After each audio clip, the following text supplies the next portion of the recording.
The day you complete on a new build is probably the day it is worth the least it will ever be worth relative to what you paid. On completion day, the buyer receives keys and a congratulatory handshake, but the numbers on the contract tell a different story. The average new build home in England and Wales sells for £368,500, while the typical second-hand equivalent in the same postcode changes hands for £298,700. That is a 23% gap, confirmed by both Land Registry data and independent market analysis. In many regions, the premium stretches higher, up to 29% in some postcodes, with Landtech recording an average difference of £87,015 over existing homes. Take a worked example. A buyer pays £400,000 for a new 3-bedroom house. The same postcode, the same house type, and similar square footage show recent sales of comparable second-hand homes at £330,000 to £345,000. The arithmetic is simple but stark. That is an immediate difference of £55,000 to £70,000. Equity lost the moment the ink dries. Lenders, surveyors, and future buyers will all reference these same postcode comparables when determining value. The market does not care that the house is brand new. It benchmarks against what else is available nearby, not what the developer charged. This is not about personal taste or the emotional promise of a fresh start. It is about the financial reality. The headline price of a new build is calibrated to developer economics, not to the local resale market. Completion day is often the point of maximum overpayment relative to what the open market will support. The developer knew this on the day you signed. The question is whether you did. Volume house builders set the price of a new build home by working upwards from a cost stack, not by matching what similar homes fetch on the open market. The arithmetic starts with the land acquisition, often 20% to 25% of the final price. Next comes the build cost, materials, labour, site preparation, typically accounting for another 30% to 35%. Sales and marketing, including show homes and commissions, add several more percentage points. But the most significant addition is the builder's target margin. For the largest firms, this is not a modest return.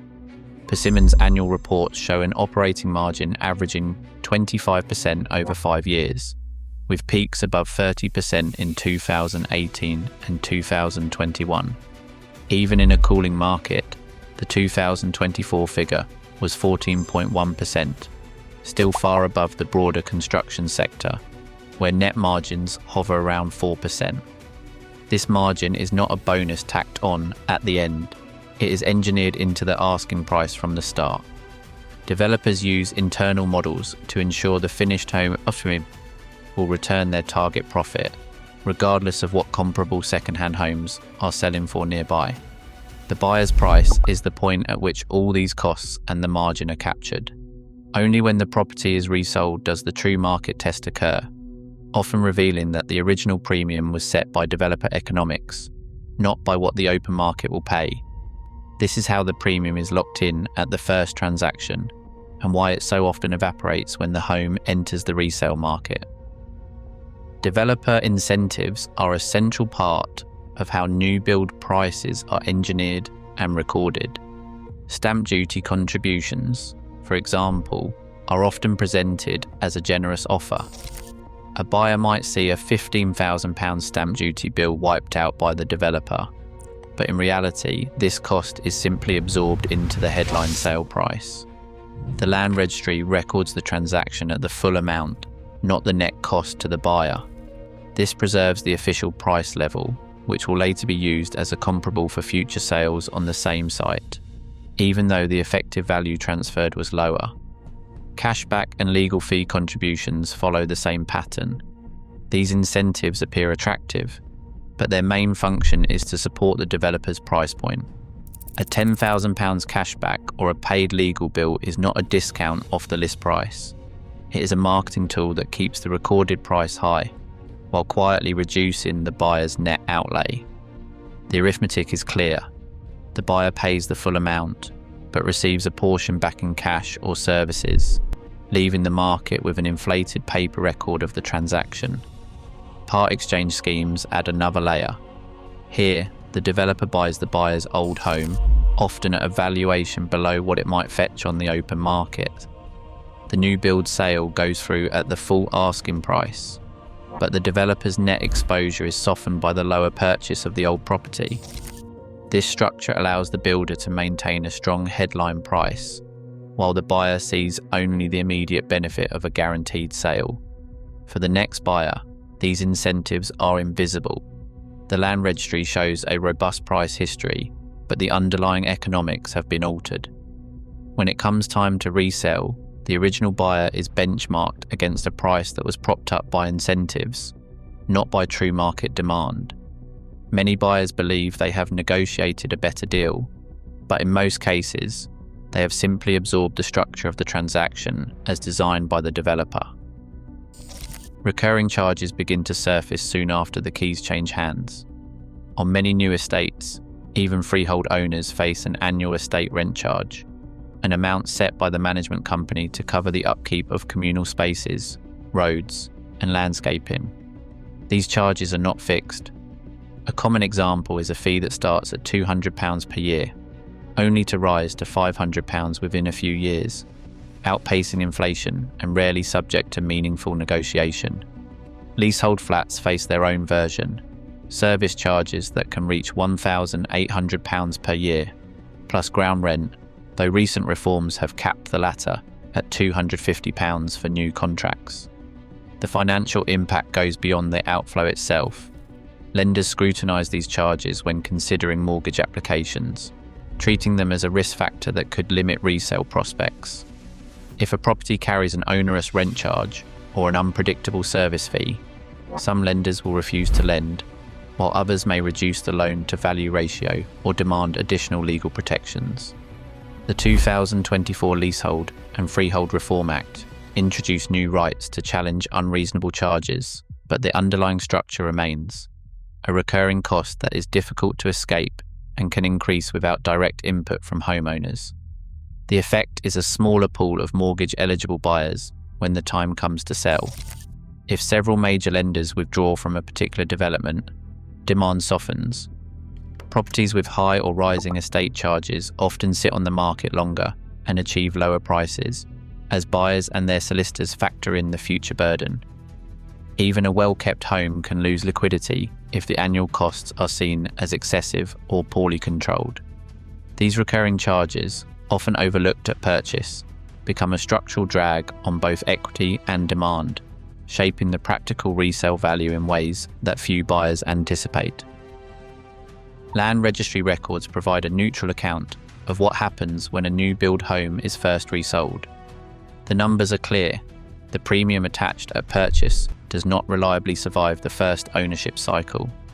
Nationwide and ONS data, tracking thousands of transactions, show that new builds resold within 5 years often underperform against comparable second-hand homes in the same area. Consider 2 postcode-level case studies.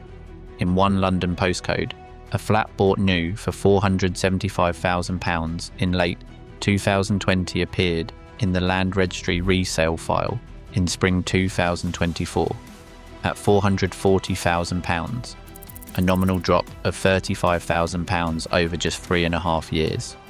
The wider market in that borough was flat during the same period, with second-hand flats typically holding their value or posting small gains. In a Midlands town, a 3-bedroom house purchased new for £325,000 in 2021 was resold in early 2026 for £318,500. The elapsed time was 4 years and 2 months. Local second-hand stock in the same postcode had gained 4% over that stretch, while the new build resale recorded a loss even before accounting for inflation or transaction costs. These are not isolated examples. Plumplot's analysis of 31 years of Land Registry data found that 41% of new build flats sold between 2020 and 2024 resold at a nominal loss within 5 years. For houses, the loss rate is lower, but still significant. The pattern is most pronounced in regions where the original premium was highest and in periods where the broader market was stagnant or declining. In a rising market, the gap can narrow, but the initial premium is rarely matched by equivalent resale gains. The Land Registry's role is central here. It records the price paid, unaffected by marketing incentives or developer narratives. When the time comes to resell, buyers and lenders look to these records, not the original brochure, to judge value. The resale market acts as the final judge, and its verdict is often less generous than the price first paid. This is not a reflection of individual misfortune, but of a structural pattern. The premium, once separated from the developer's sales machinery, is exposed to the colder arithmetic of the open market. It is important to note that some advantages of new build ownership, such as energy efficiency, lower early maintenance, and access to government purchase schemes, can offset part of this effect. But the resale evidence is consistent. The first generation of new build owners rarely recoups the full premium they paid. The developer knew this on the day you signed. The question is whether you did. A new build's price absorbs developer margins, incentives, and headline premiums, justified in part by lower running costs and government support, but rarely matched by resale demand. The developer knew this on the day you signed. The question is whether you did. Share your experiences in the comments below.